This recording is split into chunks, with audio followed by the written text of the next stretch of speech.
कहानी की शुरुआत होती है टॉम नाम के एक बेहद होशियार लड़के से, जिसने अपने स्कूल के दिनों में ही मैक्सिकन ऑयल स्पिल जैसी बड़ी मुसीबत का हल निकालकर दुनिया भर की बड़ी बड़ी ऑयल कंपनीज के होश उड़ा दिए थे। उसका कॉलेज खत्म होने से पहले ही दुनिया की 8 सबसे बड़ी ऑयल कंपनीज ने उसे नौकरी और सालाना $4 लाख की तनख्वाह देने का ऑफर दिया। लेकिन इतने बढ़िया ऑफर्स को ठुकराकर टॉम ने स्पेन के वॉल्टर मोरलैंड नाम के एक आदमी का ऑफर एक्सेप्ट कर लिया। इस काम में उसे अपने तेज तर्रार दिमाग की मदद से एक ऐसी तिजोरी को खोलना था जिसे दुनिया की सबसे सुरक्षित तिजोरी समझा जाता था। असल में इस तिजोरी में ऐसा कुछ था जो वॉल्टर हासिल करना चाहता था, मगर पिछले 80 साल से आज तक कोई भी इस अनोखी तिजोरी को तोड़ने में कामयाब नहीं हो पाया। इसके बाद वॉल्टर ने टॉम को अपनी टीम से मिलवाया। वॉल्टर ने कहा कि उसने कुछ महीने पहले एक ऐसे जहाज को ढूंढ निकाला था जो कई साल पहले समुद्र में डूब गया था। उसमें से एक डब्बा निकला जिसमें बेशुमार खजाने का पता छुपा था,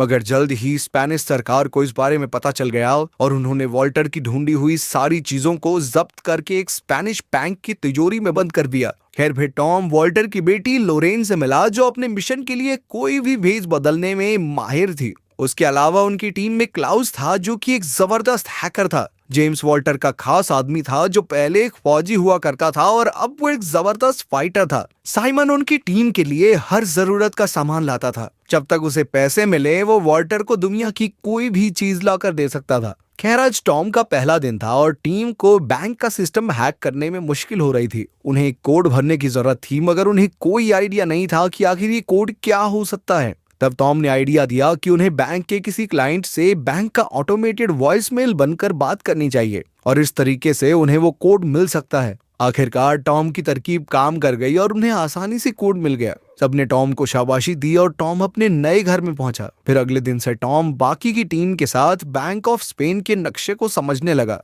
वॉल्टर के मुताबिक ये बिल्डिंग दुनिया की सबसे सुरक्षित बिल्डिंग है, क्योंकि यहाँ हजारों की तादाद में सेंसर्स और कैमरास लगे हैं और वहाँ के गार्ड भी सिक्योरिटी में कोई कमी नहीं छोड़ते। उनकी सबसे बड़ी मुश्किल तो स्पेनिश आर्मी का हेडक्वार्टर था, जो कि बैंक के ठीक सामने बना हुआ था। जब भी बैंक के सिक्योरिटी अलार्म्स बजेंगे तो हेडक्वार्टर से 500 फौजी एक साथ बैंक में घुस आएंगे। इसके अलावा बैंक का सिक्योरिटी चीफ पहले स्पेन की काउंटर टेररिज्म फोर्स का कमांडर था। अब वॉल्टर की टीम का मुकाबला ऐसी फौज से था जो किसी भी हालत में बैंक की हिफाजत करना जानती थी। इसके अलावा वॉल्टर की टीम को उस तिजोरी के अंदर के नक्शे के बारे में कोई जानकारी नहीं थी, इसलिए उन्हें एक स्कैन करके ये जानकारी हासिल करनी होगी। इस तिजोरी में घुसने के लिए उन्हें 2 चाबियों और सिक्योरिटी चीफ के फिंगरप्रिंट्स की जरूरत थी। इन्हें हासिल करने के लिए टीम ने बैंक में घुसने का फैसला किया। टॉम और साइमन सफाई कर्मचारी, लॉरेन यहाँ पर बेशकीमती पेंटिंग्स की जांच करके उनकी इंश्योरेंस बेचने आई थी और इन्हीं पेंटिंग्स के पीछे बनी तिजोरियों में वो 2 चाबियां रखी थी। जब सिक्योरिटी चीफ लोरेन को कमरे में ले जा रहा था तो लोरेन ने उसे अपनी कॉफी पकड़ा दी और इस तरह उन्हें चीफ के फिंगरप्रिंट्स तो मिल गए। इसके बाद वो पहली पेंटिंग के कमरे में पहुंची तो क्लाउज ने बैंक में कैमरा हैक कर लिए। फिर उसने लोरेन को पेंटिंग स्कैन करते हुए रिकॉर्ड किया और यही फुटेज 10 गुना धीरे धीरे करके चला दी। इसी दौरान लोरेन ने तिजोरी खोली और वहां रखी चाबी की बनावट कॉपी कर ली, मगर उसी वक्त अचानक वहां बैंक का डायरेक्टर आ गया और इधर कैमरा फिर से चालू होने में सिर्फ 20 सेकंड बाकी थे। 20 सेकंड बाद लोरेन को ठीक उसी जगह खड़ा होना था, मगर अब डायरेक्टर बीच में आ गया। अब लोरेन ने दिमाग लगाकर उसे अपनी तस्वीर लेने के लिए पीछे छोड़ दिया और ऐन वक्त पर डायरेक्टर फुटेज से बाहर हो गया। अब लोरेन दूसरी चाबी ढूंढने में लग गई। वहीं दूसरी ओर टॉम को सफाई वाले का भेस बनाकर तिजोरी स्कैन करनी थी। उसके हिसाब से असली तिजोरी इसी मीटिंग रूम के ठीक नीचे थी। टॉम तुरंत टेबल के नीचे छुप गया और उसने अपनी मशीन से स्कैन का काम शुरू किया, मगर तभी अचानक कुछ लोग वहां मीटिंग करने आ गए।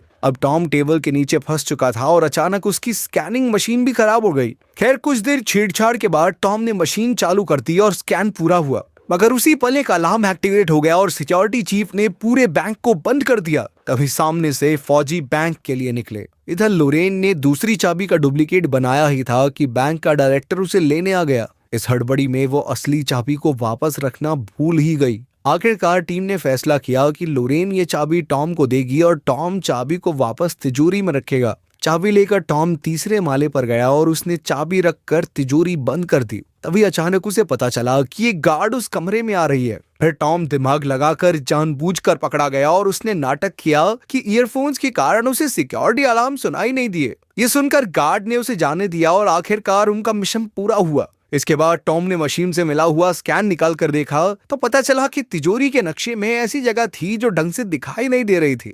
तब उसे एहसास हुआ कि यहाँ पानी भरा हुआ है। असल में तिजोरी एक तराजू पर बनी हुई थी और जैसे ही तिजोरी खुलने पर उसका वजन बदलेगा तो तिजोरी अपने आप बंद हो जाएगी और साथ ही उसमें ढेर सारा पानी भर जाएगा। अब उन्हें समझ आ गया था कि तिजोरी में घुसने के लिए उन्हें तिजोरी के वजन को बराबर रखना होगा। फिर टॉम दिन रात एक करके वजन बराबर रखने की तरकीब ढूंढने में लग गया। वहीं दूसरी ओर साइमन और जेम्स बैंक के नीचे की जमीन की छानबीन कर रहे थे कि उन्हें टॉम की बात सच होती दिखाई दी। वो तिजोरी वाकई में एक बड़े से तराजू पर बनी हुई थी, मगर उसका वजन एकदम जीरो पर टिका हुआ था। इसके अलावा एक और मुसीबत उनके सामने खड़ी थी। उस अंडरग्राउंड कमरे की दीवारें टाइटेनियम स्टील से बनी हुई थी जो इतना मजबूत था कि उसे ड्रिल करने में 15 दिन लग जाएंगे। अपना मिशन पूरा करने के लिए वॉल्टर की टीम के पास बहुत कम वक्त था और इतने से समय में वो डिब्बा चुरा कर वहां से बाहर निकलना सबको नामुमकिन लग रहा था। इसलिए आखिरकार उन्होंने हार मान ली। अब वॉल्टर निराश होकर छत पर गया और उसने देखा कि सड़कों पर फुटबॉल फैंस की भीड़ लगी हुई थी।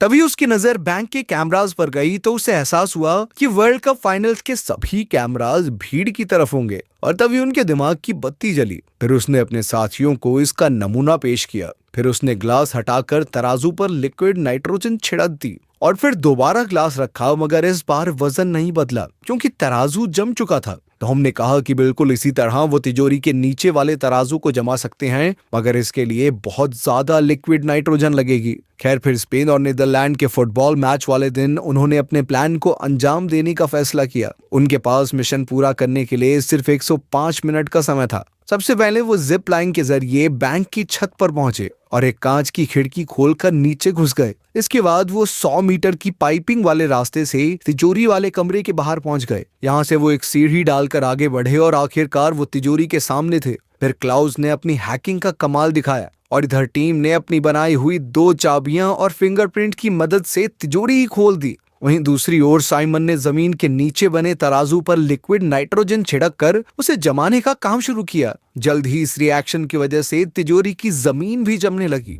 इधर टीम अंदर घुसकर वही डब्बा ढूंढने में जुट गई, मगर दूसरी ओर बैंक की सिक्योरिटी टीम को छत की खुली खिड़की के बारे में पता चल गया और वो तेजी से तिजोरी की ओर बढ़ने लगे। इधर वो डब्बा लोरेन के हाथ लग गया, मगर इसके बाद जो हुआ उससे सबके होश उड़ गए। असल में जेम्स एक अंडरकवर एजेंट था। अब उसके मन में लालच आ गया, इसलिए उसने अपनी टीम को धोखा देकर खुद डिब्बे पर कब्जा करने का फैसला किया। अब लोरेन के पास कोई चारा नहीं था, इसीलिए उसे जेम्स को डिब्बा देना पड़ा। मगर इससे पहले कि वो यहाँ से बाहर निकल पाते, नीचे तराजू पर लिक्विड नाइट्रोजन का असर खत्म हो गया, जिससे तिजोरी का सिक्योरिटी सिस्टम एक्टिवेट हो गया। अब टॉम, लोरेन और जेम्स तिजोरी में कैद हो गए थे और वहां तेजी से पानी बढ़ने लगा। जेम्स तो पहले फौजी रह चुका था, इसलिए उसे स्विमिंग आती थी और वो डिब्बा लेकर वहां से भाग निकला। इधर सिक्योरिटी चीफ ने इमरजेंसी का ऐलान कर दिया और उसके आदमी हथियारों के साथ तिजोरी की ओर भाग रहे थे। वहीं तिजोरी में इतना पानी भर चुका था कि टॉम और लोरेन की जान खतरे में थी,